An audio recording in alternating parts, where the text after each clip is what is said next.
Xangai em lockdown, confusão logística no porto de Xangai e o caso da inflação da Turquia e da inflação na Argentina.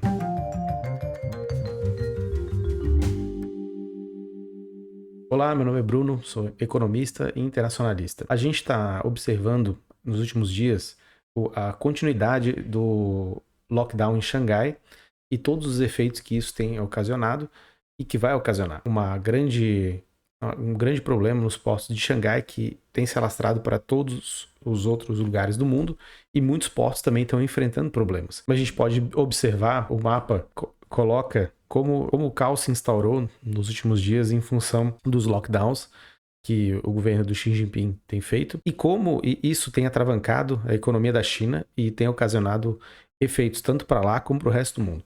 A perspectiva de que a inflação acelere, né, em outros lugares do mundo por causa desse descasamento logístico que está acontecendo na China. E o mapa ele não deixa mentir, porque toda essa parte, né, com navios, todos eles estão esperando para sair. Eu estou com problema para entrar e deixar mercadorias. Né? E como se sabe, Xangai está em lockdown e isso impede que haja o serviço de praticagem. Então não dá para fazer o descarregamento dessa mercadoria. Em relação aos dados da China, teve a disponibilização dos dados do PMI da China e de 49,5 pontos base foi para 47,4. O PMI de setores não manufatureiros ou que não são indústrias foi de 48,4 para 41 pontos. E o Caixin, que seriam das pequenas e médias empresas, saiu de 48,4 para 46. Isso já era mais ou menos esperado, era esperado uma queda um pouco menor, porém está em linha com o que o mercado esperava, mas isso quer dizer que essa parada que houve na economia da China está sendo sentida e dessa forma também vai haver impactos globais e não dá para a gente esperar diferente. Né? Em relação à Turquia, há um caso mais preocupante em relação à inflação, mas porque a questão é muito mais complexa do que simplesmente emissão monetária, qualquer coisa do tipo. A Turquia está agora com uma inflação na casa dos 70 pontos, né? É muita coisa. Isso é um pesadelo, tudo aumenta de preço, triplica de preço. Isso a gente vê nos últimos anos, né? Para a série dos últimos 10 anos, 8 anos, na verdade, 10 anos. Dos últimos 10 anos houve um crescimento exponencial, classicamente exponencial agora. E tem algumas coisas relacionadas. Além da inflação de oferta que há, a Covid contribuiu muito com isso, que é um represamento, né? A economia turca é muito baseada em turismo, muito baseada em itens tecnológicos, né? Existe uma importação bastante grande.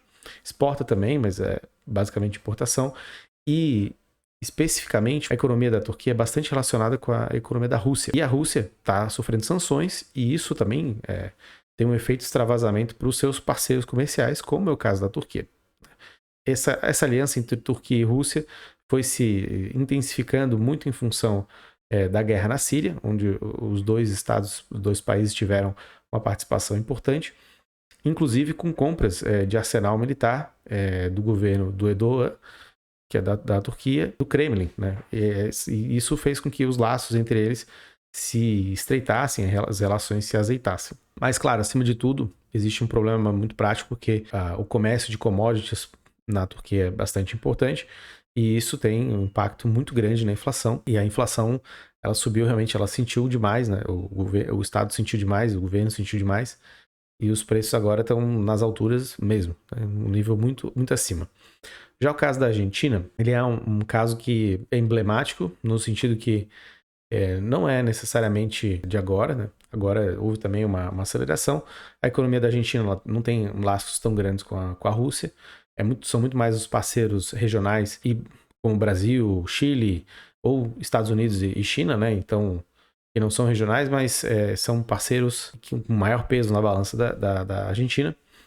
E a Argentina tem outros problemas, já são problemas de outras datas, né? Mas se a gente olhar aqui nessa série, a inflação ela tem uma volatilidade bastante alta, né? E ela sobe e desce com bastante intensidade. Desde 2014, sempre acima dos 10%, e agora está na casa dos 55%.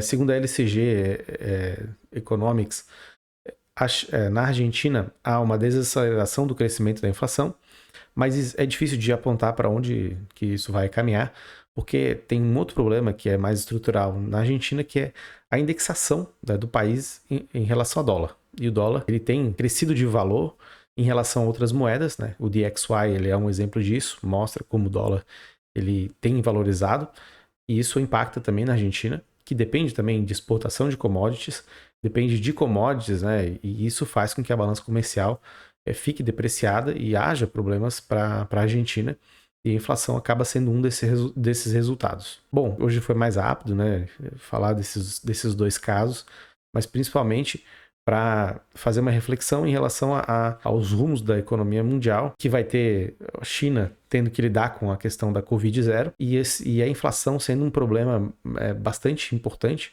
para os rumos que a economia vai ter. Isso não é um impacto só econômico, não é um impacto só de perda de renda, mas vai ter um impacto político. Muitos países vão ter seus ciclos eleitorais agora, como é o caso do Brasil, e se a inflação for um problema muito grave, isso vai impactar nas escolhas dos eleitores, vai impactar nos rumos da política como um todo, né? De cada estado e, portanto, mundial. A Europa também vai passar por isso, né? Mas a China, ela está no momento crucial agora, ela está sofrendo os efeitos da política de Covid-0, porém, lá existe uma diretriz muito clara que é salvar vidas e eles vão continuar nisso, e os outros países vão acabar também sendo impactados fortemente. Eu mostrei dois casos, como o da Turquia e da Argentina, que têm similaridades em função da inflação ter aumentado bastante agora, mas são casos diferentes e o que impacta eles também nesse momento é a questão das commodities, que tem economias muito voltadas para esse lado da exportação de grãos, exportação de produtos primários e minerais, e agora acaba com toda essa questão da inflação de oferta e da guerra na Ucrânia. Isso acaba impactando muito negativamente esses países que precisam desses produtos para poder fechar as suas necessidades internas, né? Mas por hoje era só. Um abraço e até a próxima.